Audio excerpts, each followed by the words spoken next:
ওকে গাড়িতে সবাই যাও, গাড়ি দুটো।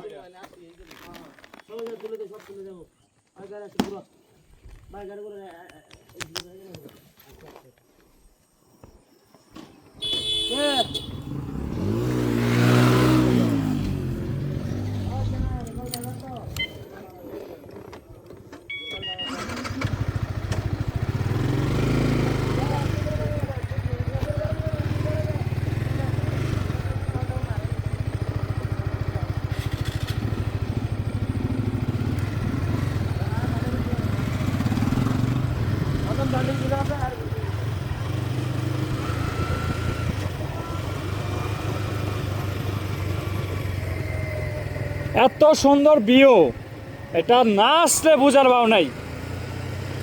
তো খুব ভালো লাগতেছে ভিউটা। আর ওই যে দেখা যাচ্ছে মেঘ এবং পাহাড়, মনে হচ্ছে একসাথে মিশে একাকার। তো সবাইকে নিয়ে আসছি।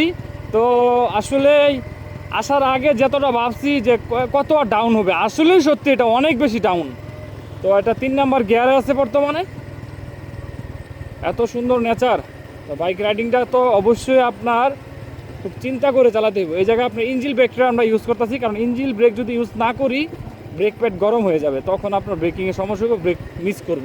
তো এই যে আমরা কিন্তু যে ক্লাসটা ছেড়ে দিছি একদম, ক্লাসটা এই যে সেই ভাইরাল জায়গা, যেই জায়গাটার মধ্যেই এত ঝামেলা, ক্লাসটা আপনাকে ছেড়ে দিতে হবে। ক্লাস যদি ধরে রাখেন তখন কিন্তু আপনার অনেক সমস্যা।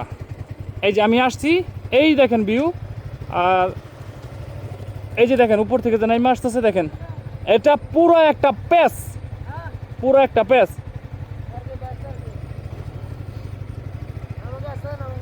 ওই যে আমার বন্ধু মুরাদও আসতেছে, সবাই খুব সুন্দর। তো গেলাম। আসলেই এই জায়গায় বাইক রাইডিংয়ের সময় আমি ক্লাসটা ধরে রাখছি, ক্লাসটা রাখবো না। আর যত চেষ্টা করবেন এই জায়গায় কম স্পিডে নামার জন্য, এই ক্ষেত্রে দুইটা ব্রেকই মিলে ধরতে হবে, না হলে সমস্যা। এই জায়গায় যে ভিউটা, যারা কল্পনা করতেছেন যে কি এমন কিছু না, সত্যি এত বেশি ডেঞ্জারাস। আমি মনে হচ্ছে আমি গাড়িটা রাইখা মানে উল্টে পড়ে যাব। আমি সামনের ব্রেক পিছনের ব্রেক দুইটা খুব হিসাব করে ধরতেছি। ভিউটা দেখেন, সেই সাথে এই জায়গায় আসলে এই বিশেষ করে এই ট্রানটার মধ্যে আপনাকে ব্রেকের দিকে নজর দিতে হইব। নেচারের প্রতি কোনো নজর দেওয়া লাভ নাই, কারণ নেচারের প্রতি নজর দিলে বিপদ ঘটবে। তো উপরে সবাই আস্তে আস্তে আসতেছে, এবং মানে আমার মনে হচ্ছে যে আমি বাইক থেকে এমনি উল্টে পড়ে যাব। তবে আপনি যদি ভালো করে ব্রেকিংটা করতে পারেন, এটা কোনো বিষয় না। এই যে আমি 2 নাম্বার গিয়ারে দিয়ে হালকা হালকা ক্লাচ ছাড়লাম, তারপরে মানে প্রায় 1-2 কিলোমিটারের রাস্তা, 2 কিলো হবে, হ্যাঁ 2 কিলো রাস্তা সম্পূর্ণ এরকম পাহাড়ি আঁকা বাঁকা। আর্মিরা রাস্তাটা করছেই পোলাপাইন তারা গেম খেলার লাগে এই জায়গায়, বুঝছেন, এত সুন্দর।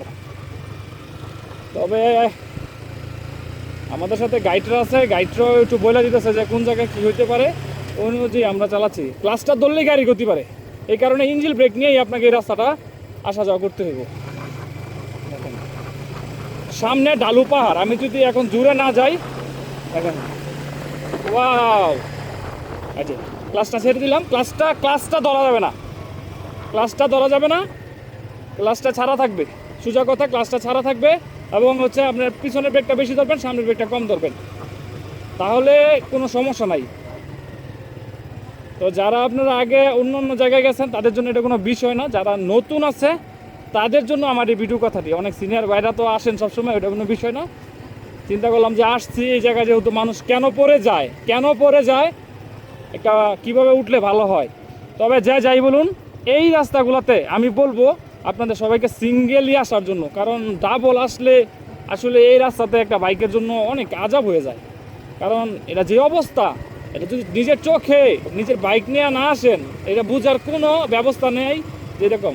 আর পাহাড়ের যে সৌন্দর্য, ও মাই গড একদম, মানে আমি পাগল হয়ে যেতেছি ভিউ দেখে। আজ একটু দাঁড়াই, দেখি পিছনে এরা কী অবস্থা আছে, এরা আসুক, কারণ সবাইকে নিয়েই তো এই জায়গা থেকে যেতে হবে। তো আমি আমার বাইকটাতে যেহেতু সিঙ্গেল আসছি B4 ইন্দোরে পাওয়ারের একটা জম, আমি আমার জিক্সার বাইকটাকে মিস করতেছি। কারণ আমার জিক্সার বাইকটা এইরকম পাহাড় গিয়া আমি যে বান্দরবন বা ডিম পাহাড় সাজে গেছি মোটামুটি ভালো। ওই জায়গায় একটা ঝর্ণা আছে, পাহাড়ি ঝর্ণা, খুব সুন্দর, খুব সুন্দর একটা ঝর্ণা আছে। আর যেহেতু সকালে বৃষ্টি পড়ছে, এখন বৃষ্টি নাই, সেহেতু আবহাওয়াটা কিন্তু ঝকঝকা ফকফকা। তো আমাদের গাইড চলে আসছে, আর ওই যে আমাদের অন্য অন্য যে টিম মেম্বার আছে তারা চলে আসতেছে। আমি তো ব্লগার না, তারপরে চেষ্টা করেছি কেকড়ঙের এই যে ডাউনফুল সুংসাং পাড়া যাইতে, এখানে কেন বাইকাররা পড়ে যায় এবং বেসিক জ্ঞান যদি না থাকে এটা পড়ে যাওয়ার কথাই। এটা পুরো একটা এস, ওই পাহাড় থেকে আমরা এদিক দিয়ে নেমে আসছি। তো ওই যে রাফি চলে আসতেছে, আমি বলবো এই জায়গা সিঙ্গেলি রাইড করাটাই সবচেয়ে বেশি ভালো হবে, কারণ 150cc বাইকের মধ্যে দুইজন নিয়ে এরকম খারাপ পাহাড়টা একটু কষ্ট হয় বেশি। ওই যে বন্ধু মুরাদ আসতেছে, খুব সুন্দর ভিউ, তারা চলে আসতেছে। আর ওই যে পাহাড়ি ঝর্ণাটা, সব মিলে খুব সুন্দর। ক্যামেরা অন আছে, ক্যামেরা অন আছে। আর ওই যে ঝর্ণাটা দেখতেছেন, অনবরত পানি আসতেছে।